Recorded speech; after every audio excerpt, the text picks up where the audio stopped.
विनायक शांति स्नान। याज्ञवल्क्य जी ने कहा, हे ऋषियों, अब आप सभी विनायक की अप्रसन्नता से ग्रस्त पुरुष के लक्षणों का श्रवण करें। विनायक से ग्रस्त व्यक्ति स्वप्नावस्था में बहुत अधिक स्नान करता है। उसे स्वप्न में मरे हुए प्राणियों के सिरों का दर्शन होता है। वो उद्विग्न मन रहता है। उसके सारे प्रयत्न निष्फल होते हैं। बिना कारण उसे पीड़ा होती है।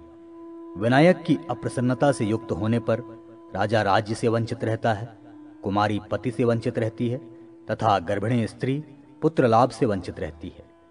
अतएव विनायक की शांति के लिए किसी पवित्र दिन एवं शुभ मुहूर्त में उसे विधिपूर्वक स्नान कराना चाहिए। स्नान की विधि संक्षेप में इस प्रकार है। भद्रासन पर बिठाकर ब्राह्मणों द्वारा स्वस्ति वाचन पूर्वक स्नान कराना चाहिए। पीली सरसों पीसकर उसे घृत मिश्रित करके उपटन बनाएं और उस व्यक्ति के संपूर्ण शरीर में मलें। फिर उसके मस्तक पर सर्वौषधि सहित सब प्रकार के सुगंधित द्रव्य का लेप करें। सर्वौषधि युक्त 4 कलशों के जल से स्नान कराना चाहिए। सरोवर आदि 5 स्थानों की मिट्टी, गोरोचन, गंध और गुग्गुल ये वस्तुएं भी उन कलशों के जल में छोड़ें। प्रथम कलश को लेकर आचार्य निम्नलिखित मंत्र से उसे स्नान कराएं। जो सहस्त्रों नेत्र से युक्त है, जिनकी सैकड़ों धाराएं हैं और जिसे महर्षियों ने पवित्र कराने वाला बताया है, उस पवित्र जल से मैं तुम्हारा अभिषेक करता हूं। ये पावन जल तुम्हें पवित्र करे। द्वितीय कलश के जल से निम्नलिखित मंत्र पढ़ते हुए अभिषेक करें। राजा वरुण तथा भगवान सूर्य एवं देवगुरु बृहस्पति आपके सौभाग्य की अभिवृद्धि करें। इसी प्रकार देवराज इंद्र, वायुदेव तथा सप्तर्षि गण भी आपके सौभाग्य की अभिवृद्धि करते रहें। तृतीय कलश के जल से निम्नलिखित मंत्र पढ़ते हुए अभिषेक करें। तुम्हारे केशों में, सीमंत में, मस्तक पर, ललाट में, कानों में और नेत्रों में जो भी दुर्भाग्य है, उसे जल देवता सदा के लिए शांत करें। तदनंतर पहले कहे गए तीनों मंत्रों से चतुर्थ कलश के जल से स्नान कराएं।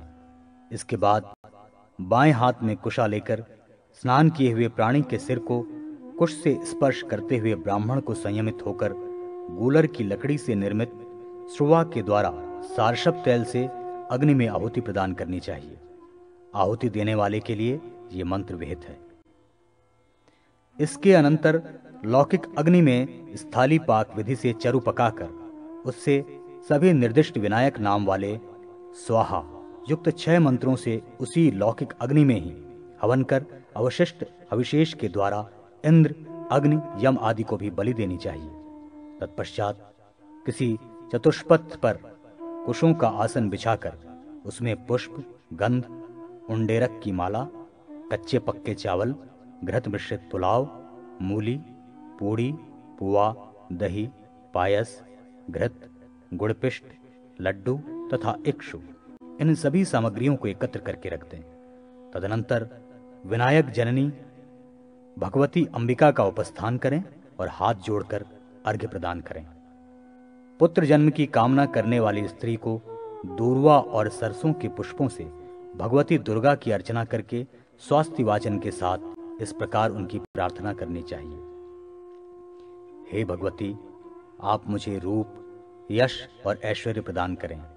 हे देवी, आप मेरे लिए पुत्र दें, लक्ष्मी दें और मेरी सभी कामनाओं को परिपूर्ण करें। तत्पश्चात ब्राह्मणों को भोजन प्रदान कर संतुष्ट करें। अपने गुरु को 2 वस्त्र प्रदान कर अन्य ग्रहों की पूजा करके सूर्याचन में निरत रहें।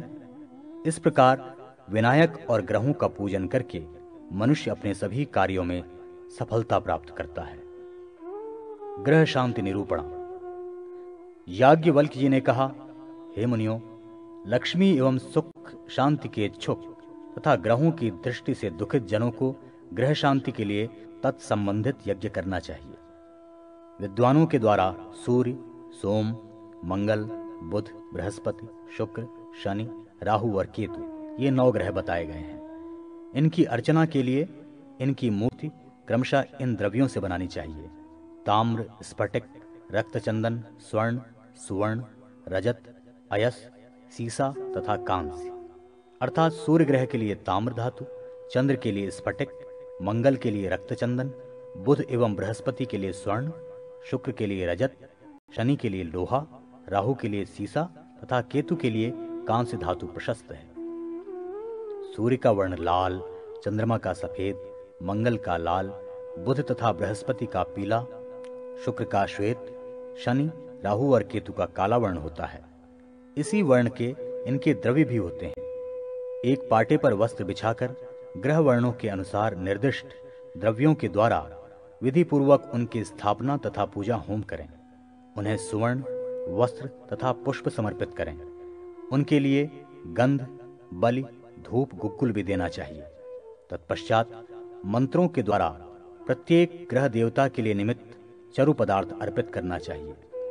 उसके बाद यथाक्रम ओम आकृष्णे रजसा इन मंत्र के द्वारा सूर्य, ओम इमं देवा मंत्र से चंद्र, ओम अग्निर्मूर्धादिव ककृत मंत्र के द्वारा मंगल, ओम उद्बुद्धस्व मंत्र से बुध, ओम बृहस्पति इस मंत्र के द्वारा बृहस्पति, ओम अन्नात् परिस्तुतम मंत्र से शुक्र, ओम शन्नो देवी मंत्र के द्वारा शनि, ओम कयानश्च मंत्र से राहु तथा ओम केतु कृण्वन मंत्र के द्वारा केतु ग्रह के लिए आहुति देनी चाहिए। इन ग्रहों के लिए इसी क्रम से मंदार, पलाश, खैर, अपामार्ग, पिप्पल, गूलर, शमी, दूर्वा और कुश की समिधाएं विहित हैं। इन समिधाओं को घृत, दधि तथा मधु से मिश्रित कर हवन करना चाहिए। तदनंतर क्रमानुसार उपर्युक्त मंत्रों के द्वारा पदार्थों की आहुति प्रदान करें। यथा सूर्य के लिए गुड़, चंद्र के लिए भात, मंगल के लिए पायस, बुध के लिए साठी चावल की खीर, बृहस्पति के लिए दही भात, शुक्र के लिए घृत, शनि के लिए अपूप, राहु के लिए फल का गूदा और केतु के लिए अनेक वर्ण के पकाए हुए धान्य की आहुति देनी चाहिए। द्विज को चाहिए कि इसी क्रम से प्रत्येक ग्रह के लिए अन्न भी दान रूप में दें। तदनंतर प्रत्येक ग्रह के निमित्त यथाक्रम धेनु, शंख, बैल, सुवर्ण, वस्त्र, अश्व, कृष्णागौ, अयस तथा छाग की दक्षिणा देनी चाहिए। इस प्रकार ग्रहों की सदैव पूजा करने से मनुष्य को राज्यादि फल प्राप्त होते हैं। वानप्रस्थ धर्म निरूपण। याज्ञवल्क्य जी ने कहा, हे महर्षियों, अब मैं वानप्रस्थाश्रम के धर्म का वर्णन कर रहा हूं। आप सभी इसका श्रवण करें। वानप्रस्थ आश्रम में प्रविष्ट पुरुष को अपनी पत्नी के संरक्षण का भार पुत्रों के ऊपर छोड़कर अथवा पत्नी के सहित वन में जाना चाहिए। वानप्रस्थ धर्म का पालन करने वाला ब्रह्मचर्य व्रत का निर्वाह करते हुए अपनी श्रौत अग्नि एवं गृह अग्नि के साथ वन में जाए। शांत एवं क्षमावान रहकर वो अहर्निश देवोपासना में निमग्न रहे। वो बिना जोती हुई भूमि से उत्पन्न अन्न के द्वारा अग्निदेव, पितरों, देवताओं, अतिथियों तथा भृत्यों को तृप्त करे। आत्मज्ञान में तत्पर रहने वाला वो वानप्रस्थी दाढ़ी, जटा तथा लोम राशि को धारण करे, इंद्रियों का दमन करे, त्रिकाल स्नान करे एवं अपने को प्रतिग्रह अर्थात दान ग्रहण से दूर रखे। ऐसे व्यक्ति को स्वाध्यायवान, भगवत ध्यान पारायण तथा सभी लोगों के हित साधन में लगे रहना चाहिए। उसको जीवन यापन के लिए सीमित अर्थ संग्रह करना चाहिए। उसके पास जो कुछ शेष सामग्री हो उसका अश्विन मास में परित्याग कर वो व्रतादि के द्वारा ही समय व्यतीत करे। यदि शक्ति हो तो 1 मास या 1 पक्ष का व्रत कर मास या पक्ष के अंत में ही भोजन करे। ऐसे व्रती अपने दांतों को ही उलूखल मानकर उन्हीं से अन्न को तुष से विहीन कर अपनी प्राण रक्षा के लिए उपयोग में लाते हैं। वानप्रस्थी को चांद्रायण व्रत करना चाहिए, भूमि पर सोना चाहिए और वो अपने सभी धार्मिक कृत्यों का संपादन यथासंभव फल से करे, अन्न से नहीं। वो ग्रीष्म ऋतु में पंचाग्नि के मध्य स्थित रहे, वर्षा ऋतु में स्थंडिल पर शयन करे तथा हेमंत ऋतु में आर्द्र वस्त्रों को धारण करके योगाभ्यास के द्वारा अपने दिन व्यतीत करे। जो कांटों से उसे पीड़ा पहुंचाए उसके प्रति भी क्रोध न करे और जो अंगों में चंदन का अनुलेपन करे उस पर भी प्रसन्न न हो। उन दोनों के प्रति वो समान भाव रखे। वानप्रस्थियों में दुख और सुख भोगने की एक समान ही क्षमता होनी आवश्यक है। सन्यास धर्म निरूपण। याज्ञवल्क्य जी ने पुनः कहा, हे सज्जन वृंद, अब मैं भिक्षु धर्म का वर्णन करूंगा। आप सब उसका ज्ञान प्राप्त करें।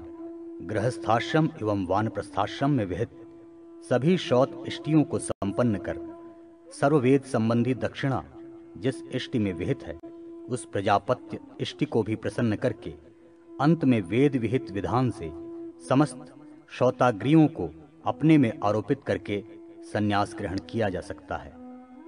सन्यासी को चाहिए कि वो सभी प्राणियों का हितैषी हो, शांत हो, त्रिदंडी हो, वो कमंडल धारण करे, सभी प्रकार के सुख साधन युक्त भवनों का परित्याग कर भिक्षार्थी होकर ग्राम का आश्रय ग्रहण करे, प्रमाद रहित होकर भिक्षाटन करे और सायंकाल ग्राम में न दिखलाई पड़े।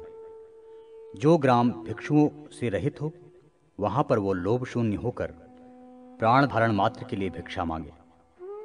यम नियम का पालन करते हुए योग सिद्ध होकर सन्यासी को एक दंडी अथवा परमहंस बनना चाहिए। इस प्रकार रहता हुआ सन्यासी शरीर का परित्याग कर इसी लोक में अमरत्व प्राप्त कर लेता है। दान देने वाला, अतिथि का आदर करने वाला, ब्रह्मज्ञ यथाविधि श्राद्ध करने वाला गृहस्थ भी मुक्ति प्राप्त कर लेता है। कर्म विपाक निरूपण। याज्ञवल्क्य जी ने कहा, पाप कर्म से उत्पन्न होने वाली नारकीय यातनाओं को भोगने से उस पाप कर्म का क्षय होता है। शेष बचे हुए पापों का शमन करने के निमित्त प्राणी पुनः विभिन्न योनियों में जन्म ग्रहण करता है। यथा ब्रह्महंता नरक भोग के पश्चात श्वान, गर्दभ और ऊंट योनि में उत्पन्न होता है।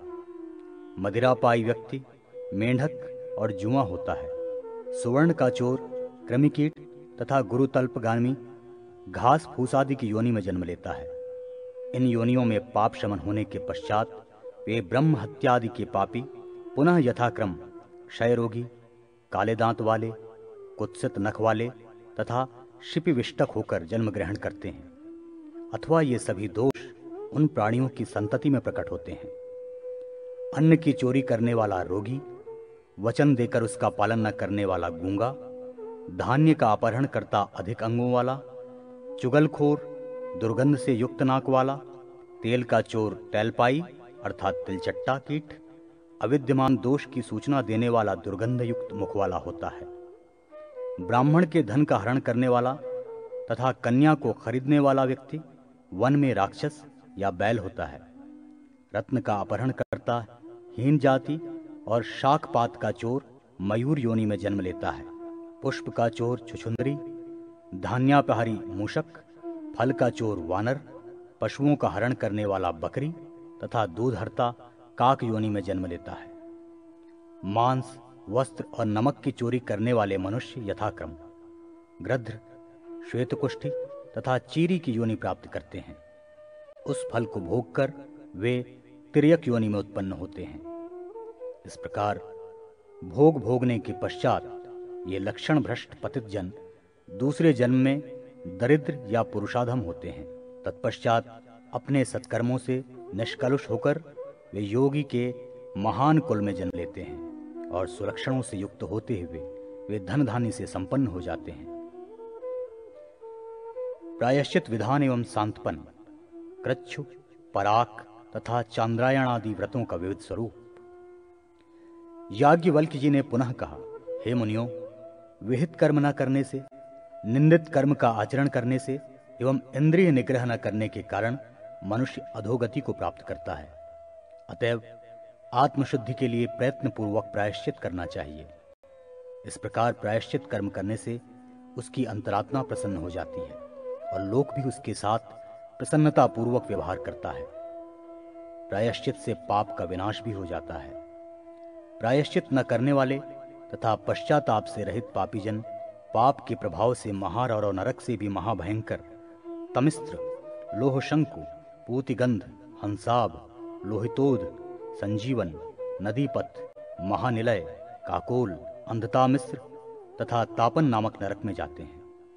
ब्रह्महंता, मद्यपी, ब्राह्मण के सुवर्ण का चोर, गुरुपत्नीगामी तथा इनका संसर्ग करने वाले मनुष्य अपने पाप के कारण अवीची तथा कुंभीपाक नामक महाभयानक नरक का भोग करते हैं। गुरु एवं वेद की निंदा करना ब्रह्म हत्या के समान है।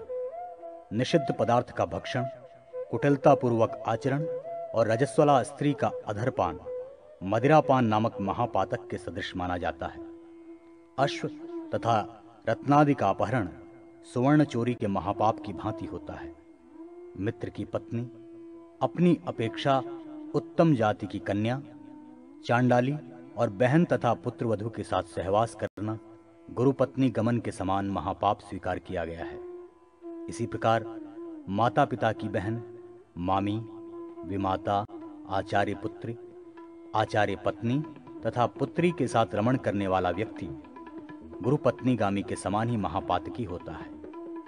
ऐसा महापापी मनुष्य लिंग छेदन के पश्चात वध करने के योग्य होता है।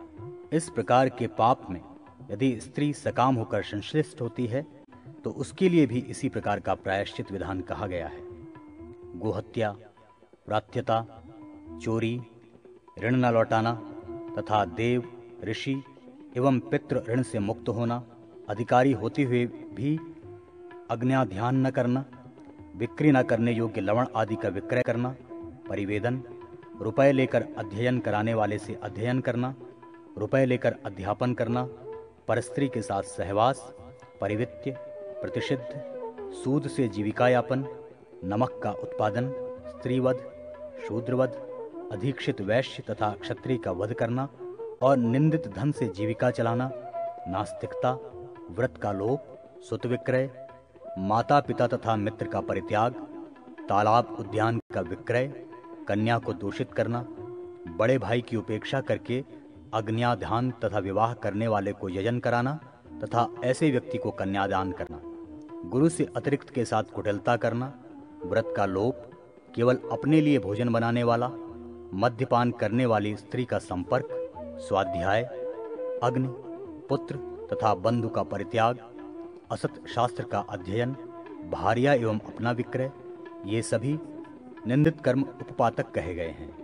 हे मुनियों, आप सब इनके प्रायश्चित का ज्ञान प्राप्त करें। ब्रह्म हत्या करने पर पापी व्यक्ति शिर कपाल को हाथ में लेकर तथा दूसरा एक शिर कपाल ध्वज के समान दंड में लगाकर चले और भिक्षा मात्र से जीविका निर्वाह करता हुआ अपने पाप कर्म का उद्घोष करते हुए 12 वर्ष तक अल्प भोजन कर आत्मशुद्धि करे, अथवा जानते हुए इच्छा पूर्वक ब्रह्म हत्या करने पर लोमभ्य स्वाहा इत्यादि मंत्र के अनुसार लोम से शरीर के अवयवों के प्रतिनिधि स्वरूप यथाविहित विभिन्न द्रव्यों की आहुति देकर अंत में अपने शरीर का भी प्रायश्चित विधान में निर्दिष्ट विधान के अनुसार अग्नि में प्रक्षेप करे। अपने प्राणों का त्याग करके ब्राह्मण की रक्षा करने से भी ब्रह्म हत्या की शुद्धि हो जाती है। अत्याधिक कष्ट देने वाले दुस्सह, बहुकाल व्यापी रोग या अन्य किसी प्रकार के भयरूप आतंक से ग्रस्त ब्राह्मण को अथवा मार्ग में पड़ी हुई ऐसी ही किसी गाय को निरोग या निरांतक करके भी ब्रह्म हत्या के पाप से मुक्ति पाई जा सकती है। यदि कदाचित प्रमादवश ऐसे ब्राह्मण की हत्या किसी के द्वारा होती है जो ब्राह्मण के लिए अपेक्षित गुणों से युक्त नहीं है, तो इस हत्या से होने वाले पाप से मुक्ति के लिए ये प्रायश्चित है। वन में रहकर मंत्र ब्राह्मणात्मक वेद का 3 बार पारायण कर अथवा सरस्वती की सेवा में अपना पूर्ण समर्पण करने के साथ अपना सब कुछ धन योग्य पात्र में समर्पित करके अपने को शुद्ध किया जाए। सोमयाग प्रयोग में वर्तमान क्षत्रिय और वैश्य का वध करने पर ब्रह्म हत्या के लिए जो प्रायश्चित है उसे करें। गर्भ हत्या करने वाले पापी ने जिस वर्ण का गर्भ नष्ट किया हो उसी वर्ण के अनुसार उसको उस पाप का प्रायश्चित करना चाहिए। रजस्वला होने के बाद ऋतु स्नान की हुई स्त्री की हत्या करने वाला जिस वर्ण की स्त्री की हत्या की है उस वर्ण के अनुसार प्रायश्चित करे।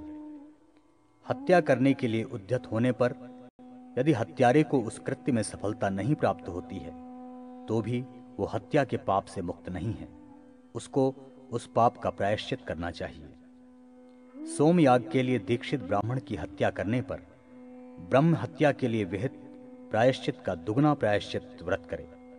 मदिरापान करने वाले का प्रायश्चित अग्नि के समान प्रतप्त मदिरा एवं गोमूत्र का अथवा अग्नि के समान लाल लाल खौलता हुआ गोघृत पान एवं गोदुग्ध पान करने से होता है। और जल समझकर भूल से मदिरा पी लेने पर, जटा धारण करके मलिन वस्त्र धारण कर अग्नि के समान तप्त घृत पीते हुए ब्रह्म हत्या के लिए विहित व्रत करें तथा पुनः सवर्णोचित संस्कार करें, तब शुद्धि होती है। वीर, विष्ठा, मूत्र का पान करने वाली ब्राह्मणी एवं सुरा पीने वाली ब्राह्मणी पातकी हो जाती है। पतिलोक से परिभ्रष्ट होकर वो क्रमशः गृध्री, सूकरी तथा कुतिया की योनि में जन्म लेती है।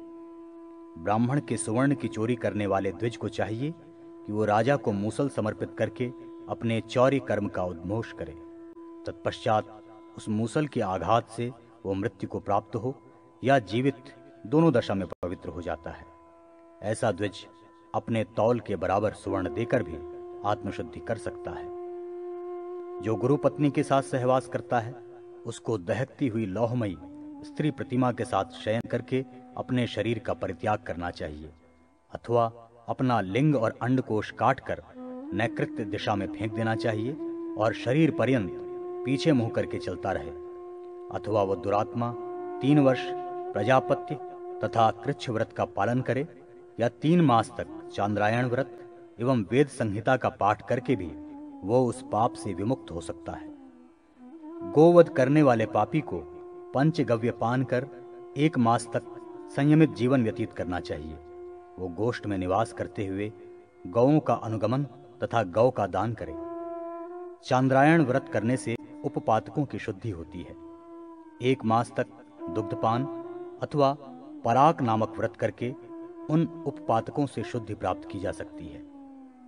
क्षत्रिय वध करने पर मनुष्य को 1 बैल और 1000 गायों का दान देना चाहिए, अथवा वो 3 वर्ष तक ब्रह्म हत्या के लिए विहित व्रत का पालन करे। वैश्य का वध करने वाले मनुष्य को 1 वर्ष तक ब्रह्म हत्या का प्रायश्चित व्रत अथवा 100 गायों का दान करना चाहिए। शूद्र की हत्या करने पर 6 मास तक ब्रह्म हत्या का प्रायश्चित अथवा 10 सवत्सा दूध देने वाली गायों का दान दे। अदुष्ट अर्थात सुशीला सचरित स्त्री का वध करने पर मनुष्य को शूद्र वध विहित प्रायश्चित व्रत का पालन करना चाहिए। मार्जार, गोह, नेवला, साधारण पशु तथा मेंढक की हत्या करने पर पापी व्यक्ति 3 रात्रि तक दुग्धपान के साथ ही पाद कृच्छ व्रत का पालन करे। हाथी का वध करने पर मनुष्य को 5 नील बैलों का दान देना चाहिए। शुक पक्षी की हत्या करने पर 2 वर्ष का बछड़ा तथा क्रौंच पक्षी का वध करने पर 3 वर्ष का बछड़ा दान देना चाहिए। गधा, बकरा और भेड़ की हत्या करने पर भी 1 बैल का दान दें। वृक्ष, गुल्म, लता या झाड़ी को काटने पर 100 बार गायत्री जप करें। मधु और मांस का भक्षण करने पर कृच्छ व्रत तथा अन्य शेष व्रतों का पालन करना चाहिए। यदि गुरु के द्वारा प्रेषित शिष्य की मृत्यु मार्ग में ही हो जाती है तो गुरु 3 कृच्छ व्रत का पालन करें, किंतु गुरु के प्रतिकूल कार्य करने पर शिष्य के द्वारा उन्हें प्रसन्न करने से ही शुद्धि हो जाती है। शत्रुओं को धान्य आदि तथा प्रीति आदि के द्वारा प्रसन्न करें। यदि किए जा रहे उपकार के बीच ही ब्राह्मण की मृत्यु हो जाती है तो उपकारी व्यक्ति को पाप नहीं लगता। जो मनुष्य दूसरे को महापापी तथा उपपातकी का मिथ्या दोष लगाता है, ऐसा मनुष्य जितेंद्रिय रहकर 1 मास तक केवल जल पीकर रहे और पाप मोचन मंत्र का जप करे। असत प्रतिग्रह लेने से जो पाप होता है, उससे मुक्ति प्राप्त करने के लिए 1 मास पर्यंत ब्रह्मचर्य का पालन करते हुए पयोव्रत करें। गोष्ठ में निवास कर गायत्री मंत्र के जप में पारायण करें। ऐसा करने से मनुष्य पाप विमुक्त हो जाता है। व्रात्य का यजन करने वाला 3 कृच्छ व्रत का आचरण करके अपने उस पाप से मुक्त हो सकता है। ऐसे ही अभिचारक क्रिया करने के लिए भी यही प्रायश्चित है। वेद प्लावी वर्ष पर्यंत जौ का भक्षण करे। शरण में आए हुए का परित्याग करने वाला भी वर्ष पर्यंत जौ का भक्षण करे। गर्दभयान तथा उष्ट्रयान से गमन करने वाला 3 प्राणायाम करे। इसी प्रकार नग्न स्नान, नग्न शयन और दिन में स्त्री गमन करने पर भी 3 प्राणायाम से शुद्धि होती है। गुरुजनों को तू कहने तथा इस प्रकार कहने से तथा वाद प्रतिवाद में ब्राह्मण पर विजय प्राप्त करने से मनुष्य को जो पाप लगता है उससे मुक्ति प्राप्त करने के लिए पापी मनुष्य को उस गुरु या ब्राह्मण को प्रसन्न कर एक दिन का उपवास करना चाहिए। ब्राह्मण पर प्रहार करने के लिए उद्धत होने पर कृच्छ्रव्रत तथा प्रहार कर देने पर अति कृच्छ्रव्रत का पालन करना चाहिए। जिस निंदित आचरण के लिए प्रायश्चित विधान निर्दिष्ट नहीं है, उसके लिए देश, काल, आयु, शक्ति और पाप पर सम्यक विचार करके ही प्रायश्चित का निर्णय करना चाहिए। शास्त्रकारों ने पाप विमुक्ति का यही समुचित नियम कहा है। गर्भपात तथा पतिनिंदा करना स्त्रियों के पतन के कारण है। ऐसी स्त्रियां अपने दोष के अनुसार शास्त्र विहित प्रायश्चित नहीं करती हैं तो उनका परित्याग ही उचित है, अन्यथा उन्हें अपने घर में जीवन यापन के लिए आवश्यक सामान देकर रखना चाहिए। जो पाप विख्यात हो चुका है उसका प्रायश्चित गुरुजनों के अभिमत के अनुसार ही करना चाहिए, किंतु जो पाप प्रख्यात नहीं है उसका प्रायश्चित गुप्त रूप से करना चाहिए। गुप्त रूप से किए जाने वाले कुछ प्रायश्चित इस प्रकार समझना चाहिए। ब्रह्म हत्या करने वाला पापी 3 रात्रियों तक उपवास रखकर विशुद्ध जल के मध्य अगमर्षण मंत्र का जप करे और दूध देने वाली गाय का दान दे तो वो शुद्ध हो जाता है। किंतु ये प्रायश्चित अज्ञान में होने वाली ब्रह्म हत्या के लिए विहित है। अज्ञान में होने वाली ब्रह्म हत्या के निमित्त ये प्रायश्चित भी किया जा सकता है। ब्रह्म हत्या करता अहोरात्र पर्यंत वायुपान करते हुए जल में रहने के बाद प्रातःकाल जल से बाहर आकर लोमभ्य स्वाहा इत्यादि 8 मंत्रों से 5-5 आहुतियां यथा विधान अग्नि में दे। मद्यपि एवं सुवर्ण की चोरी करने वाले ऐसे पापी को जल के मध्य स्थित होकर रुद्रदेव के मंत्र का जप करते हुए 3 दिन का उपवास और कुष्मांडी ऋचा से घृत की आहुतियां देकर आत्मशुद्धि करनी चाहिए। गुरु पत्नी के साथ संपर्क करने वाला पापी सहस्र शीर्षा मंत्र का जप करके पाप से विमुक्त हो जाता है। 100 बार प्राणायाम करने पर मनुष्य सर्वविध पापों से मुक्त हो जाता है। अज्ञानवश किए गए पाप की शांति त्रैकालिक संध्योपासना से हो जाती है। ब्राह्मणों के द्वारा 11 आवृत्ति रुद्रानुवाकों का जप करवाने से भी पाप का शमन होता है। वेदाभ्यास करने वाले शांतिपरायण और पंचयज्ञ के अनुष्ठाता को पाप का स्पर्श तक नहीं होता। वायु मात्र का भक्षण करते हुए पूरे दिन सूर्य दर्शन के साथ एवं पूरी रात्रि जल में रहकर 1 सहस्त्र गायत्री मंत्र का जप करने से ब्रह्म हत्या से होने वाले पाप के अतिरिक्त अन्य समस्त पापों से मुक्ति हो जाती है।